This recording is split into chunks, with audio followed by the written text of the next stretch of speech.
ফেসবুকে গরম গরম কথা বলা, গরম গরম বুদ্ধি পরামর্শ দেওয়া, আর বিরাট বিরাট গবেষণা করা, আর আন্দোলনে মাঠে পরীক্ষায় অংশগ্রহণ করা এক কথা।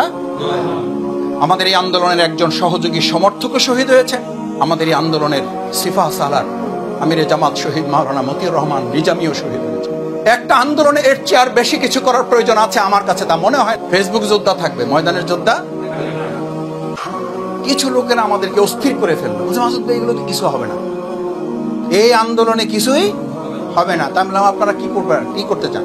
আমরা কিছু একটা করতে বলে আলহামদুলিল্লাহ, কোনো অসুবিধা নেই, যা করতে চান আমরা সব করব, সব ধরনের সহযোগিতা আপনাদের করবো। বলছে যে দোয়া করেন আমাদের জন্য, আমরা একটা উদ্যোগ নিয়েছি। 4 দিন ধরে খুব প্রচারণা চলতেছে, জায়গাও আমি চিনতেছি।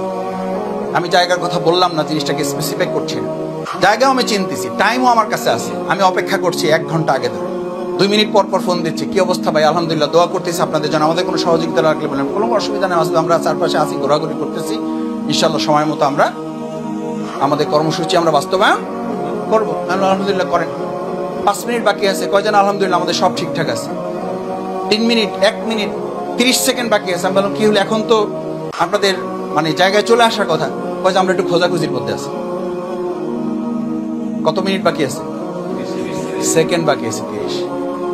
কয় যে খোঁজাখুঁজির মধ্যে আছে। টাইম যখন পার হইয়া 30 সেকেন্ড গেছে চলে, আমি বললাম কি অবস্থা? মাসুদ ভাই বুঝতেছি না, অনেকেই ফোন ধরতেছে। আমি একটা উদাহরণ আমার গোটা জীবন পরিবর্তনের জন্য আমাকে ভূমিকা পালন করেছে। ফেসবুকে গরম গরম কথা বলা, গরম গরম বুদ্ধি পরামর্শ দেওয়া, আর বিরাট বিরাট গবেষণা করা, আর আন্দোলনে মাঠে পরীক্ষায় অংশগ্রহণ করা এক কথা। যাদের এখনো মনে হয় জামাত ইসলামী আসলে যা করার কথা ছিল তা করতে পারে নাই, আমিও আপনার সাথে একমত। জামাত ইসলামী যা করার কথা ছিল তা করতে পারি না, এটা আমরাও বলি।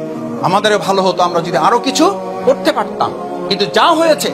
আমাদের এই আন্দোলনের একজন সহযোগী সমর্থকও শহীদ হয়েছে।